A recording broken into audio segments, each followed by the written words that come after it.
और क्या आपको पता है फैक्ट्री में काजू कैसे बनता है? अगर आप सोचते हैं कि काजू को डायरेक्ट पेड़ों से तोड़कर मार्केट में भेज दिया जाता है तो आप गलत हो, क्योंकि काजू का कच्चा फल जहरीला होता है।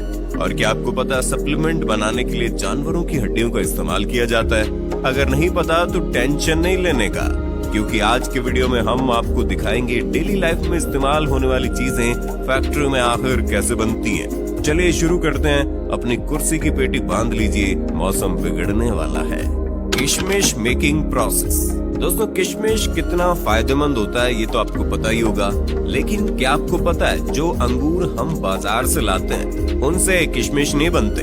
अगर आप उन अंगूर से किशमिश बनाने की कोशिश करोगे तो अंगूर ऐसे ही खराब हो जाएंगे। दोस्तों, भारत में अर्कावती और सुल्ताना इन्हीं दो अंगूर की किस्मों से किशमिश बनाई जाती है। तो दोस्तों, किशमिश बनाने के लिए सबसे पहले इन अंगूरों की खेती की जाती है, और जब ये सारे अंगूर पक जाते हैं तब बारी आती है इनकी हार्वेस्टिंग की, जिसके लिए वर्कर सभी अंगूरों के गुच्छों को तोड़ तोड़ कर कैरेट में भरते जाते हैं, जिसके बाद इन्हें गाड़ी पर लोड करके प्रोसेसिंग एरिया में लाया जाता है। और फिर इन अंगूरों से भरे कैरेट को बारी बारी से इथाइल ओलिएट और पोटेशियम कार्बोनेट के मिक्सचर में डुबोकर 3 से 5 मिनट तक छोड़ दिया जाता है। ऐसा करने से अंगूरों के सारे बैक्टीरिया और फंगस नष्ट हो जाते हैं, और इन केमिकल की वजह से अंगूरों की सूखने की प्रोसेस भी काफी तेज हो जाती है और ये सड़ते भी नहीं है।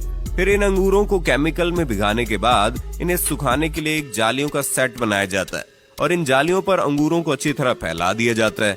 अंगूरों पर डायरेक्ट धूप लगने से खराब हो जाते हैं, इसलिए इन जालियों के रूम को छायादार बनाया जाता है। और फिर इन अंगूरों को 10 दिन सुखाने के बाद ये सल्फर प्रोसेस के लिए रेडी हो जाते हैं, जिसके लिए इस जालीदार रूम को पूरी तरह से पैक कर दिया जाता है ताकि सल्फर का धुआं बाहर ना जा सके। उसके बाद रूम में थोड़ी थोड़ी दूरी पर गड्ढा करके उसमें भूसे को डालकर उस पर सल्फर पाउडर डाल दिया जाता है, और फिर सल्फर को जलाने के लिए उस पर जलता हुआ कोयला डाल देते हैं। ऐसा करने से रात भर सल्फर का धुआं अंगूरों पर लगता रहता है, जिसकी वजह से अंगूर तेजी से सिकुड़ने लगते हैं। और इसके बाद अगले दिन इस रूम को खोल दिया जाता है, और फिर अंगूरों को 4 से 5 दिन सूखने के लिए छोड़ दिया जाता है। और जब सभी अंगूर सूख कर पूरी तरह से किशमिश बन जाते हैं तो इन किशमिश को निकालकर कैरेट में भर लिया जाता है। इसके बाद इनकी सफाई करने के लिए इन्हें प्रोसेसिंग फैक्ट्री में लाया जाता है। फैक्ट्री में लाने के बाद सबसे पहले किशमिश को क्लीनिंग मशीन में डाला जाता है, जहां ये किशमिश कन्वेयर बेल्ट की मदद से जब वाइब्रेटिंग मशीन तक पहुंचते हैं तो ये मशीन अपने आप वाइब्रेटिंग सिस्टम की मदद से किशमिश में मौजूद डंडियों और कचरों को अलग कर देती है।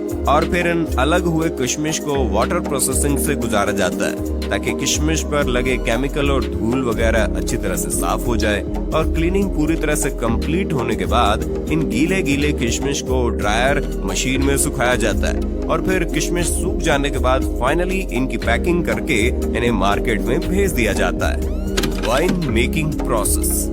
दोस्तों, अब जब बात चली रही है अंगूरों की तो लगे हाथ ये भी देख लेते हैं कि इन्हीं अंगूरों से फैक्ट्री में वाइन आखिर बनती कैसे है। दोस्तों, ग्रेप वाइन के शौकीन लोग दुनिया के कोने कोने में मिल ही जाएंगे, लेकिन क्या आपको पता है जिस एक गिलास वाइन को पीने में आपको कुछ मिनट भी नहीं लगते, असल में उसे बनाने के लिए कितनी मेहनत की जाती है।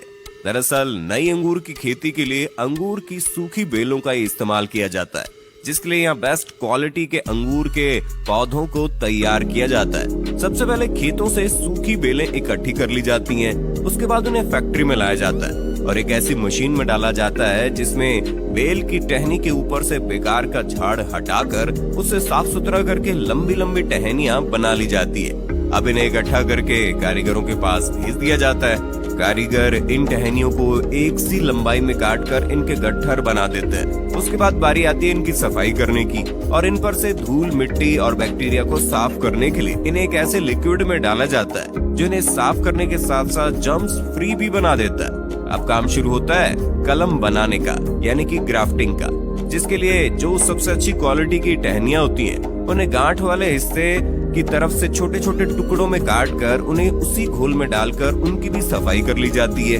उसके बाद एक मशीन की मदद से जिन टहनियों के गट्ठर बनाए थे उन्हें छोटे गांठ वाले टुकड़ों के साथ जोड़कर उनकी ग्राफ्टिंग की जाती है, जिसके लिए खास मशीन का इस्तेमाल किया जाता है। इस मशीन के ऊपर छोटे टुकड़े को फंसाया जाता है और नीचे लंबे टुकड़ों को रखा जाता है। जिसके बाद ये मशीन उस छोटे टुकड़े को लंबे टुकड़ों में फिक्स कर देती है और अब कलम बनकर तैयार हो चुकी है।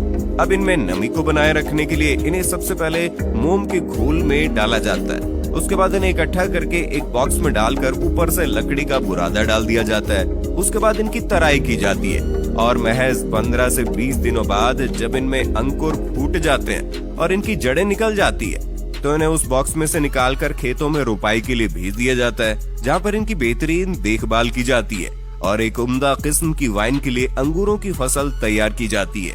जब ये फसल पूरी तरह से तैयार हो जाती है तो प्रोसेस शुरू होता है वाइन बनाने का। इसके लिए सबसे पहले पके हुए काले अंगूरों को बेलों से तोड़कर इकट्ठा किया जाता है, फिर उन्हें फैक्ट्री में लाकर अच्छे से पानी से धोकर क्रशिंग मशीन में डाल दिया जाता है, जहां से शुरू होता है वाइन बनना। क्रशिंग मशीन में जो मिश्रण तैयार होता है उसमें अंगूर के छिलके और रस दोनों ही मिला हुआ होता है। अब जरूरत है इसमें यीस्ट और न्यूट्रिएंट्स मिलाने की। यीस्ट और न्यूट्रिएंट्स मिलाकर इसे 2-3 दिन के लिए फर्मेंटेशन के लिए छोड़ दिया जाता है। अब इस प्रोसेस के बाद बारी आती है वाइन में अल्कोहल मिलाने की। नॉर्मली वाइन में 15 से 20% अल्कोहल फर्मेंटेशन किया जाता है। उसके बाद बचे हुए अंगूरों को एक प्रेशर मशीन में डालकर 2 टन प्रेशर के साथ प्रेस किया जाता है। उसके बाद वाइन को छानकर एजिंग के प्रोसेस के लिए भेज देते हैं। वाइन एजिंग का प्रोसेस सालों में पूरा होता है, जिसके लिए तैयार वाइन को लकड़ी के बाइनरों में सालों तक स्टोर करते हैं। उसके बाद फाइनली वाइन रेडी हो जाती है और उन्हें पैकिंग करके मार्केट में भेजा जाता है। काजू मेकिंग प्रोसेस। दोस्तों, बच्चे हो या बड़े हो, काजू तो हर किसी को पसंद होता है, लेकिन क्या आपको पता है काजू कैसे बनता है? और अगर आपको ऐसा लगता है कि काजू को पेड़ों से तोड़कर डायरेक्ट मार्केट में भेज दिया जाता है तो आप गलत हो, क्योंकि काजू का कच्चा फल जहरीला होता है, इसलिए इसे प्रोसेस किए बगैर मार्केट में बेचा नहीं जा सकता। दोस्तों, काजू के फलों को कैश्यू एप्पल कहते हैं, जिसके निचले हिस्से में काजू का बीज होता है और इसी बीज के अंदर काजू होता है और इसके ऊपर वाले हिस्से से शराब बनाई जाती है। तो दोस्तों, इसे प्रोसेस करने के लिए काजू के फलों को पेड़ों से तोड़कर फैक्ट्री में लाया जाता है।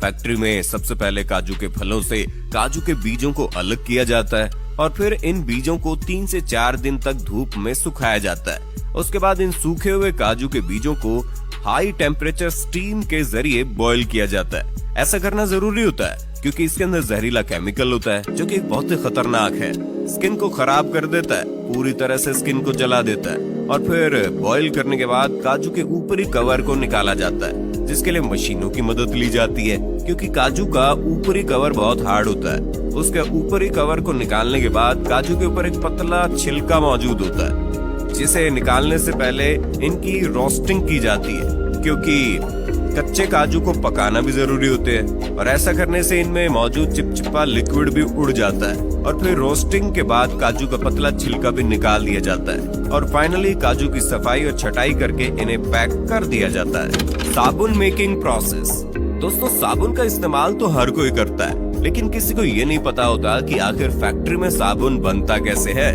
देखिए दोस्तों, साबुन बनाने के लिए सबसे पहले एक बड़े से टैंक में कास्टिक सोडा के साथ एनिमल फैट को मिलाया जाता है और फिर इसमें पानी मिलाकर 15 से 20 मिनट तक उबाला जाता है। उसके बाद इस लिक्विड को छोटे छोटे छेदों के जरिए काफी प्रेशर के साथ कन्वेयर बेल्ट पर छोड़ा जाता है। इस प्रेशर की वजह से कन्वेयर बेल्ट पर जाते ही ये लिक्विड सख्त होने लगता है। उसके बाद इस मिक्सचर को 2 रोलर के बीच से गुजारा जाता है, जहां से मिक्सचर पतली पतली रिबन के शेप में बाहर निकलता है। और अब इन पतले पतले रिबन को ग्राइंडर में डालकर छोटे छोटे टुकड़ों में काट लिया जाता है और फिर उसे दूसरे कंटेनर में डालकर कंपनी वाले अपने प्रोडक्ट के हिसाब से उसमें कलर और खुशबू के लिए फ्रेग्रेंस ऑयल मिलाते हैं। उसके बाद उसे अच्छी तरह मिक्स करके एक बड़े से सांचे में कंप्रेस किया जाता है, जिससे साबुन की लंबी लंबी बट्टी बाहर निकलने लगती है।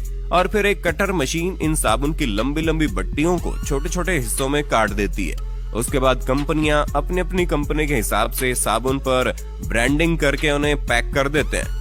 Polyester cloth making. चलिए जानते हैं खराब प्लास्टिक से फैक्ट्री में कपड़ा आखिर बनता कैसे।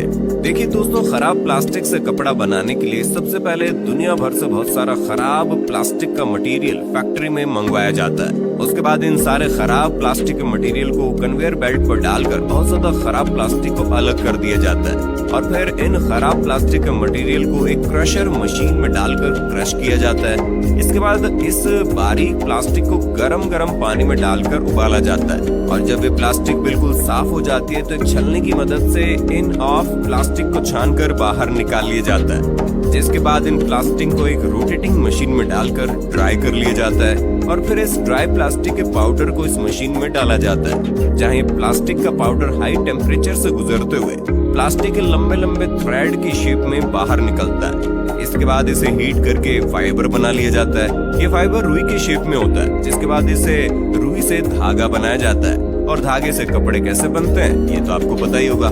Supplement making process. दोस्तों, आजकल का दौर सप्लीमेंट का दौर है। आजकल की भाग दौड़ भरी जिंदगी में हर कोई सप्लीमेंट का इस्तेमाल करता है और हर एक व्यक्ति जो जिम करता है वो भी सप्लीमेंट का इस्तेमाल जरूर करता है। लेकिन क्या कभी आपने सोचा है ये सप्लीमेंट फैक्ट्री में आखिर बनते कैसे हैं? तो हम आपको बता दें, जितने भी सप्लीमेंट आपको बड़ी तेजी के साथ फुलाकर तगड़ा बनाते हैं ना, उन सभी सप्लीमेंट में ज्यादातर जानवरों की हड्डियों का इस्तेमाल किया जाता है, जिसके लिए जानवरों की हड्डियों को क्रश करके उनका पाउडर बनाया जाता है। लेकिन दोस्तों, हर कोई सप्लीमेंट जानवरों की हड्डियों से नहीं बनता। जैसे कि वे प्रोटीन दूध से बनता है, तो दोस्तों वे प्रोटीन बनाने के लिए सबसे पहले बेस्ट क्वालिटी का गाय का दूध काफी बड़े पैमाने पर फैक्ट्री में मंगवाया जाता है। उसके बाद इस दूध में एंजाइम्स मिलाकर प्रोसेस किया जाता है, जिससे दही और लिक्विड वे अलग अलग हो जाते हैं और फिर इस लिक्विड को 145 डिग्री पर गर्म करके तुरंत 4 से 5 डिग्री पर ठंडा कर लिया जाता है। इस प्रोसेस को पास्चराइजेशन कहते हैं। ऐसा करने से इसमें मौजूद सभी बैक्टीरिया नष्ट हो जाते हैं। उसके बाद माइक्रो फिल्ट्रेशन और आयन एक्सचेंज की मदद से वे में मौजूद फैट और लैक्टोज को बाहर निकाल दिया जाता है। इसके बाद जो बचता है वो क्लियर वे प्रोटीन होता है, लेकिन अभी तक ये लिक्विड फॉर्म में, इसलिए इसे एक ड्रायर में डाल दिया जाता है। ड्रायर में लगी हॉट एंड कोल्ड एयर इसका पानी सुखाकर इसे पाउडर बना देती है, जिसके बाद हमें मिलता है 90% वे आइसोलेट पाउडर। अब बारी आती है इनकी टेस्टिंग की और टेस्टिंग में पास होने के बाद इनमें फ्लेवर ऐड किया जाता है। इसके बाद इन पाउडर को डिब्बों में भर के ढक्कन लगा दिया जाता है और फिर अलग अलग कंपनियां अपने अपने कंपनी के हिसाब से लेबल और डिटेल्स लगाकर इन डिब्बों को पैकिंग करके मार्केट में भेज देती है। Chips noodles making.